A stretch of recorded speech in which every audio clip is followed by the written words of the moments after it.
Samantha Howard. Birthplace, Augusta, Georgia. Parents, Pastor James W. Howard, African American pastor. Esther Elizabeth Howard, First Lady, missionary, and evangelist. Early roots in Augusta. Samantha was born into the heart of the church. Her father, Pastor James W. Howard, was a strong but compassionate leader, known for his fiery sermons and shepherd's heart. Her mother, Esther Elizabeth Howard, was the First Lady of the church, a missionary and evangelist whose quiet strength and unwavering devotion made her the backbone of the family and ministry. From childhood, Samantha's life revolved around faith, service, and community. She grew up singing in the choir, attending Sunday school faithfully, and watching her parents minister not just to souls, but to broken families and hurting hearts. Her earliest dream was to follow in their footsteps, not necessarily as a preacher, but as a woman who healed hearts. A sudden uprooting.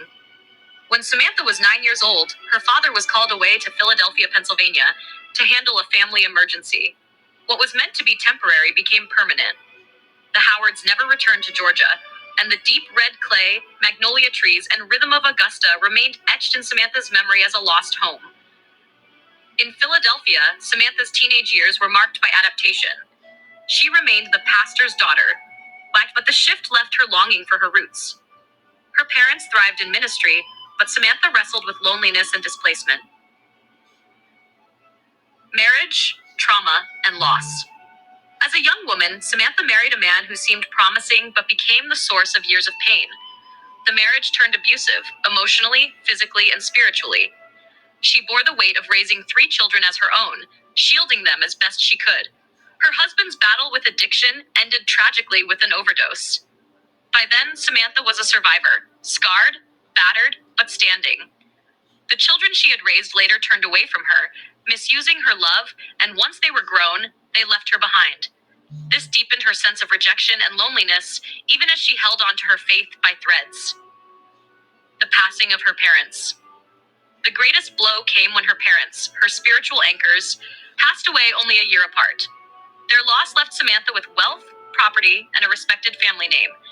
On the outside, she appeared stable, blessed, and even prosperous, but inside she felt discontent, her heart aching for the wholeness money could not buy. Addiction and workaholism. In her grief and pain, Samantha turned to unhealthy coping mechanisms. Work became her drug.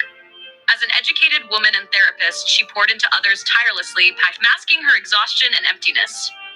She struggled with what she called her mouth addiction. Food, speaking too much at times, overworking, anything to fill the void. Yet through it all, she refused to let go of her faith completely. Prayer became a whisper in the night, and scripture a lifeline in the storm. Coming home to Georgia. At 33 years old, with both parents gone and her heart restless in Philadelphia, Samantha returned to Augusta. As the streets of her childhood, the church pews where she once sang, and the soil that first taught her faith called her back. She sought not just a homecoming, but a rebirth.